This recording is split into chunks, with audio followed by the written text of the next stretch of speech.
Сәлеметсіздер ме, құрметті әріптестер? Орыс тілі мен әдебиетін оқытуда тиімді пайдалануға болатын платформалардың бірі Simple Class платформасы. Бұл платформаны біз кез келген браузерге Simple Class деп жазу арқылы таба аламыз және шыққан сайт бойынша кіреміз. Кірген кезде ең алдымен біз тіркеуден өтуіміз қажет. Тіркеуден өту үшін біз өзіміздің почтамызды, аты жөнімізді және паролімізді құрамыз. Сәйкесінше осыдан кейін біз платформаға сәтті түрде кіре аламыз. Қазір осы платформаның ішіндегі құралдар мен сабаққа қажетті материалдарды қалай жасауға болатындығы жөнінде мен сіздерге кішігірім үлгі көрсетемін.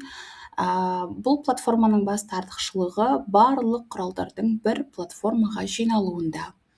Бұл жерде сіз сабақтың жоспарынан бастап тапсырмаларды әртүрлі формада көрсетуге болатын инструменттерді қолдана аласыздар. Оның ішінде әрине жасанды интеллект те бар. Жасанды интеллект арқылы біз сабақтың жоспарын құра аламыз. Оны құру үшін ең бірінші осы батырмаға басып, тақырыпты сабақтың және оның тілін қай тілде жасалыну керек, соны ғана басу арқылы біз әп-сәтте сабақтың дайын жоспарына қол жеткізе аламыз деуге болады. Және бұл жерде құрастырылған сабақтың барлығы жасанды интеллектпен жасалынады. Сәйкесінше өзіміз оған өзгерістерді енгізе аламыз.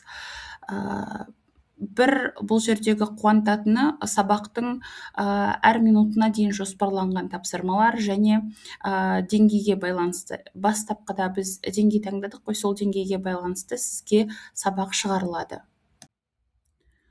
Және осының барлығын біз өзіміздің сабағымызға ыңғайлап, оңтайландыру арқылы ұтымды әдістерге толы сабақты көрсете аламыз, өткізе аламыз деуге болады.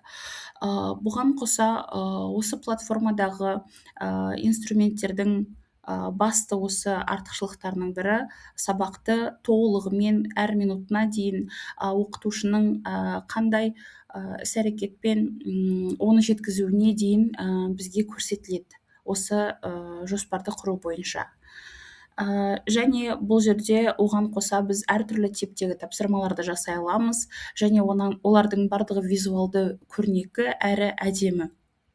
Балалардың назарын аудартуға таптырмас құрал деп айтуға болады. Соның ішіндегі міне дискуссияға сұрақтар бізге керек болса, егер де біз оның тақырыбын жазамыз, сұрақтардың тілі, яғни қай тілде бізге қажет, және одан кейінгі сұрақтардың деңгейі, бізге орташа деңгей керек болса, орташа деңгей, төмен деңгей керек болса, төмен деңгей деген секілді бастауыш сыныптар болса егерде, және сұрақтың санын жазамыз. Соны жазу арқылы біз дайын сұрақтардың баламаларын ала аламыз. Жасанды интеллекттің бізге жасап берген сұрақтары бойынша. Және көбінесе осы платформаның жасап беретін материалдары және сұрақтары біздің жоспардағы, яғни ағымдағы сабақтарымызға сәйкестігі өте жоғары деп айтуға болады, және мәнділігі де өте жоғары. Міне қарауларыңызға болады, қандай сұрақтарды құрастырған туралы. Егер де бізге ол нұсқа ұнамаса, біз оны қайтадан жасауын сұрай аламыз және соған сәйкес жасанды интеллект бізге жасайды. Міне өздеріңіз көргендеріңіздей бізге екінші нұсқасын жасап берді. Дискуссиялық сұрақтардың және осыны пайдалану арқылы біз өзіміздің сабағымызды одан әрі қызықты ете аламыз. Бұған қоса осы экранда көріп тұрғандарыңыздай әртүрлі типтегі тапсырмаларды жасауға болады. Солардың ішіндегі сөйлемдерді, бос қалған жерлерді толтыру бойынша, сөйлемді аяқтау бойынша тапсырманы жасағымыз келсе, тура жоғарыда айтып өткенімдей, тақырыпты жазамыз, қай тілде керек бізге соны жазамыз, және деңгейін, бізге жоғары деңгейде керек болса жоғары деңгейде, төмен деңгейде керек болса төмен деңгейде. Және жасанды интеллект бізге бірнеше секундтардың ішінде тапсырманы жасап бере алады.